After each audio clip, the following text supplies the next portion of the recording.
Welcome to Michigan Reimagined, presented by Good Marketing and Wagoner Financial. And here's your host, Chris Buck. The Michigan Department of Labor and Economic Opportunity, or LEO, and the Michigan Center for Employee Ownership, or MICEO, announced the state's second company to transition to employee-owned. And that company is Lansing's DBI, a local and legacy Haworth furniture dealer. Here to share what this means and why it's important are DBI President and CEO Mr. George Snyder and Vice President and COO Mr. Steve Klaver. Welcome to the show, George and Steve. Thanks for having us. Yeah, thank you. Absolutely. This is a great story. I'm really glad I picked this up and wanted to really unpack how this all worked. But let's start a little bit for those who are listening that aren't familiar with DBI. How long have you been around? What products do you offer? What kind of clients do you tend to have? Well, we started in '84, and so been in business, needless to say, 42 years. And we started as a furniture dealer back then, and then it turned into an office products and furniture dealership. And then George and I ended up selling the supply dealership. A couple years ago? 23, we sold the supply business off and really focusing on the furniture business. What would the supply side be? What does that exactly mean? Pens and pencils, paper, toner. Oh, okay. Yeah, anything so really we could cover just about anything for the office. Right. We do office. We do tagline, office. There right? it was, yeah. Fantastic. Yes, it was. So were you the founders in '84? No. Okay. No. We joined the company in '87. Got it. Okay. And then bought it in 2001. Of course, just before 9/11. That was great timing. It's like me moving here in 2008, trying to take over a failing business. Yeah. That was challenging too. Yep. I get it. So we'll be getting to kind of the employee-owned transition, but first, how has your organization functioned operationally until this big change? Is it kind of the standard corporate structure? I mentioned your CEO, COO. If you're not publicly traded, but you're a privately held corporation and all that? We were, yes, privately held. And basically, I was the president and CEO. I was predominantly the furniture side of the business. Steve always led the operations and the office product side of the business, which worked very well. And then, of course, we had supervision and leadership underneath. When we decided to take less time in the business, that was part of the transition to sell off the office products. Okay. To sort of consolidate. That's a big, operational piece. It's a lot of, it's a commodity sale, so you got a lot of activity. So we sold that in '23, starting our transition plan. And then in '23, we predominantly formed our leadership team. Got it. Okay. So now you're doing, you read a lot of books and they talk about doing less things really well. So it sounds like selling Haworth quality furniture to customers. Actually, if someone answer this for me, who are your customers traditionally? Just office occupiers or? Anybody that has an office, yes. Right. Got it. Okay. And Haworth, obviously legacy Michigan brand, been around for 100 years, doing great things in West Michigan. So this is a very Michigan forward conversation, no question. So we don't need to go all the way down the road in Haworth, but and we all know that there's such a quality brand for you guys to be representing. They've been a great business partner for us since '86. I think DBI got the Haworth line. That's fantastic. So, for those watching on video, you can see these gentlemen are getting barreling towards retirement age. So how did the conversation start, and maybe internally, as to how do we create a succession plan? How do we retire? Because there are a million options out there. Obviously, selling the business, but you chose employee ownership, which we'll unpack here in a second. But how and when did that conversation start? Well, being a Haworth dealer, Haworth has a structure. They have what they consider best-in-class dealers, which is the top level of the Haworth dealerships across the United States. DBI has been fortunate enough since it was rolled out in 2012. DBI has been awarded that accreditation every year since. And so it's not only sales, but it's financial strength and longevity in the market. And so Haworth has in that program they have succession planning. So, of course, I don't know. Steve and myself, we never really thought about, okay, what are we going to do with this now that we've created it? But we started down that road of thinking. We knew we wanted to take less time in the business. Yep. And we have great people, great leadership team. So we started down that road, and of course, we're approached by private equity and actually a couple people that were in the furniture business. And as we ventured down that road, we had conversations, and it just didn't feel right. You know, you turn the keys to the car over, you're not driving anymore. Right. And that's my partner Steve's greatest line. He says, George, you got to understand, they turned the keys over. They're not driving anymore. So we really wanted to protect what was built over the 40 years, and we thought the best way to do that was to put it in the hands of the people that helped build us. So we ventured down the road, got in touch with the Small Business Administration, actually contacted Steve and put us on the road with Leo and MICEO. And they were very upfront with information, education, and financial. So they were able to, DBI was able to get a grant from MICEO, which was huge, and it really helps to offset the expense of the ESOP. It's not cheap to do it, and it takes a lot of paperwork, but I believe that the rewards are over the top. I'm excited to unpack all of that. But first, I want to give a nod to our friends at Wagoner Financial. Whether you're just starting out, planning for retirement, or anywhere in between, Wagoner is here to help you make smart financial decisions. They offer comprehensive, customized planning from investment strategies and tax solutions to insurance, accounting, and estate planning. Wagoner is dedicated to supporting you, your family, your business, and your future. Using their unique team approach and maximizing each member's specializations, they ensure that there's someone who will have an answer to your question and is ready to help.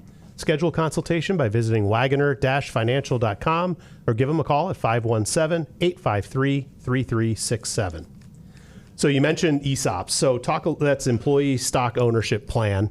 I'm mildly familiar with what that is, but so instead of selling to private equity or maybe another furniture dealer, maybe that even was affiliated with Haworth, who wants to take over kind of that mid-Michigan slot, you've chosen to become an employee-owned organization. So you mentioned MICEO as a grant. So talk a little bit about, so what did Leo and MICEO contribute? You said you got a grant for funding to help. I guess there's got to be a ton of legal, Yeah, ton of legal, absolutely. Always a ton of legal, it seems like. But yes, they helped us with education, and then we engaged with Pilot Hill. Well, Pilot Hill, but Atomy Valuations was the first group that we engaged with of moving down the ESOP road. And they come in, value the company, talk about what an ESOP looks like, the transition. And then we engaged with Pilot Hill that helps you after that. After you decide you're going to go down that road, then they facilitate everything from that point in time. Yep. So step by step, because, so the valuation obviously is the first thing, and then an assessment of your company, what it's valued at, how many employees you have, and then then there's a path to go down to check the boxes. How long do you wait until you kind of explain to the employees? Like, is there a chance? Did you go down pretty far before you kind of announced to them, or was it? We actually did it fast. Atomy was really surprised because most companies just, hey, have a company meeting. Hey, we're returning this into an ESOP, and we didn't do that. We had the employees come, have a meeting with Atomy. They went through it, and then we actually had a vote, had a survey. Yeah. What do you guys think about becoming an ESOP, do you see this as a value and stuff? So we were one of the weird ones, as Adam said, that did it up front. It's hard to criticize that plan, I guess. But what would the pushback be? Why? What did anyone advise you as to what would make the employees be resistant to an ESOP? No, and I don't know if the reasons that other companies didn't do that. I don't know, but they did tell us that usually the deal is closed and then they announce to the organization that they become an ESOP. We didn't want to go down that road because we've always been pretty transparent with our people and our leadership team on numbers and where we need to be and how we need to get there. And that created that employee ownership because we always felt like we wanted people that felt like they owned the company and were vested and, kept us pushing forward. Well, we wanted them to understand that, because we've got all the way from highly educated to, we wanted them to understand they've got their skin in the game is work. Right. There's no financial. They're not throwing money at this to be part of it. That's, it's not like a 401k that you're putting money into and then you get your interest in that. This was all, free. If you stay and work hard, you're going to benefit this. Yeah, I can't, like I said, I can't really imagine why anyone would be resistant to this. Seems like it's just a wonderful gift. Plus, there's a creative control. Like you said, you hand the keys over, even if it is another wonderful Haworth, Class A, furniture dealer that maybe manages a different market that kind of gobbles you guys up. You still have a headquarters that's somewhere else. I think, though, that people get scared of change. Right. That's it. Right. And so ESOPs have been happening for a long, long time. Mm-hmm. So your affiliation with the Leo and the MICEO was really that someone helped benefact a lot of the gaps. To honestly, clearly their motivation is to make this happen as opposed to risk you selling to someone who doesn't have DBI's true interests in mind. Well, and also, too, the local economies, because you keep the company local. And so DBI we're over 50 employees. Got it. So in the Lansing area, they retain 50 people working, spending money in Lansing, and that's the benefit. And so, like, everybody helped. The mayor has always helped us with local business and trying to push us forward. And so that's really why Leo and MICEO want to keep it in Michigan as opposed to out of state. Right. People buying up these companies And you just made a major investment on your facility on Michigan Avenue.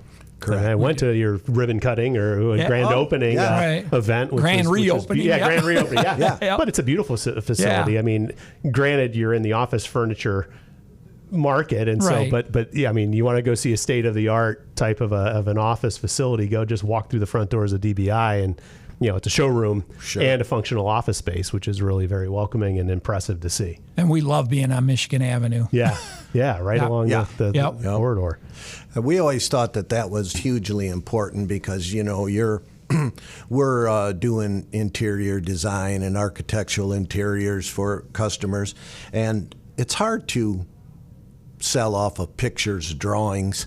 So we always thought it was important. We could get them into the showroom. They could kick the tires. They could see how the furniture functions and move forward. So that's the reason that we've always made the investments in a showroom. Got it. Well, talk the talk and walk the walk, right? Yes, exactly. Exactly. I want to thank our friends at Triterra. Triterra is the leading environmental consulting firm headquartered in Lansing, Michigan, with staff around the state to serve your brownfield development, environmental consulting, and natural resource management needs. Since 2008, Triterra has been successfully advising a wide range of organizations to implement solutions to complex environmental challenges. If you're a business, a developer, a property owner, lending institution, attorney, or governmental entity, and you're looking for a solution that want prompt and timely service, don't hesitate to contact my friends at Triterra. You give them a call at 517-702-0470 or visit them at triterra.us. So now the employees are part of this employee-owned setup. What does that look like? Is there a kind of an annual dividend that's kind of, and are they kind of their equity kind of builds over time in position, and they get is their pay adjusted to kind of get offset with a lump sum annually? Like, how does that generally function? Obviously, there's some privacy. You don't want to dive into the details, but how does that generally work? It generally works as no, there's not. Initially, your leadership team, there could be shares of stock issued for like the leadership level. And then there's the ability for discretionary annually. Okay. You have a trustee, and a trust company actually buys DBI, and they're the holding company. Every year, DBI gets valued. As debt's paid down, the stock price goes up. So from day one, the stock is not that exciting. Got it. Okay. But it is driven off of tenure and then salary level. Okay. So at the end of the first year, DBI is profitable. They might say, okay, we're going to do a 5% distribution. So it'd be 5% of your whoever the salary was would be distributed in stock. And then there's no investment on the employee other than their equity and labor. Got it. So, and then that grows over time, grows rapidly as debt's paid down. Got it. Okay. And then as from an owner standpoint, or as you folks, the two of you kind of move away from the company a little bit, what will your role be? And is your kind of quote unquote payoff much different by doing the ESOP than if you were to have sold to a third party? Yeah, because it would be a lump sum if you sold to a, right. And this is, I think we're on a 10-year plan, 7-year plan? 10-year plan. Mm-hmm. So got it. The plan is to pay it off in 10 years. Now, if they can pay it off faster, that's to their benefit because that's going to make their stock grow a lot faster. As George said, paying down debt is, that's key is once that's paid off, boy, that stock's going to take off. Right on. Okay. And where are you at this process? I mean, I know you obviously had the press release, and Susan Corbin and Brian Calley and the gang were all there to kind of celebrate this. Is the gavel banged? I mean, is everything done? Contract signed, and you're off to the races? Yeah, effective as of June 30th. Got it. We closed, and so DBI is an employee-owned company. Fantastic. Well, congratulations on that. So, what else have I not asked that you think the listeners would be interested in? Because we do get a lot of business owners that listen to this show, and I've seen some really powerful brands in this community die out because the owners are just out of gas and they didn't really think it through, and they maybe tried to throw out a sale, and I've seen some great brands just close. So, I mean, is this something? Do you know about this grant cycle from MICEO or Leo's abilities? How did you got approached? It sounded like, but I would imagine that there's maybe a way for them to do some research and see whether they could also get this kind of grant and advice on how to do this. Oh, very much so. And I think that the MICEO had like $500,000 in their coffers to help businesses to transition to ESOPs. So, yes, contact them and at least explore the opportunity. It was important to Steve and I that DBI, the legacy, and how we had, we were fortunate enough to build that brand. We wanted to see it continue. Yep. And we felt the best way to do that was to reward the people. Yeah, you could have got a few more dollars if you sold out, but then, like you said, then the brand probably dies, and people that helped us build it aren't really rewarded for the fact. So they used a stat, one of the companies we worked with, that if an employee contributed to their 401k, okay, that they, during their work time, that the average was they'd probably retire with maybe $100,000 worth of equity in their 401k to walk away with. And through an ESOP, it was more like $400,000 or $500,000. So it's a really good vehicle for the people that stay. And once they get the debt paid off, it's rewarding. It's fantastic. I mean, what a gift. I mean, you gentlemen are very generous. It sounds like, I mean, you're clearly smart and have been really successful in business. Good. I'm glad we fooled somebody. Yeah, now run out the door. Yeah, hey. No, but I mean, it's a gift to Mid-Michigan as a local resident. I'm appreciative of that. I know a handful of your employees, and they all seem to really value where they work, and haven't looked them in the eye yet about this big news, but I'm really grateful that you were able to come in here and share the story. And your website is dbiyes.com? Correct. So if you have any furniture needs, I've had a couple of different furniture sales reps basically kind of come through and talk about their perspective on post-pandemic, you know, the evolution of the office as we've kind of come out of COVID and all that kind of stuff. So it's a fascinating metric, you know, for your folks to really talk about how this has all changed and what the customers are asking for now versus, you know, the 1990s massive blocks of cubicles and private office with big walnut desks and credenzas and stuff. Things are just so wildly different. And if you want to see that personally, stop by their offices on Michigan Avenue and just take a walk through their lobby, because it's a showroom that's really to be seen. We'd love to have them. Yes. Right on. Yeah. Well, I appreciate you coming in. Is there any closing thoughts or anything that you think the listeners need to know that I haven't asked about? Well, I would say if you are looking at an exit strategy, I definitely would look at this. You know, everybody keeps their position. Nobody loses their job. And I think that's as George said, that's the key, you know, because once somebody gets the keys to the car, they're driving it, and they can drive it any way they want. Right. Yeah. Wonderful. Well, thanks. Yeah, go ahead. I'm sorry. We really appreciate the opportunity to tell our story. I think it's important. And yes, I would encourage anybody that's looking to succession plan or transition out that they do look at an ESOP. Wonderful. All right, DBI, we do office, talking about their transition to employee-owned. We've been speaking with President and CEO, I guess maybe former President and CEO, Mr. George Snyder, and Vice President and former COO, Mr. Steve Klaver. Really appreciate you sharing your story with us here today. Thanks, Chris. You. And I'd love to give a final shout-out to all my loyal sponsors, Wagoner Financial, Good Marketing, Triterra Environmental, Keller Williams Advantage and Team, Michigan Rise, Kirk Byron State Farm Insurance, and the attorneys at Foster Swift. All great people doing excellent work in our towns. And if you found this show as a one-off, I'd like to ask you to like and subscribe to Michigan Reimagined anywhere you find your podcasts. This is Chris Buck signing off for Michigan Reimagined.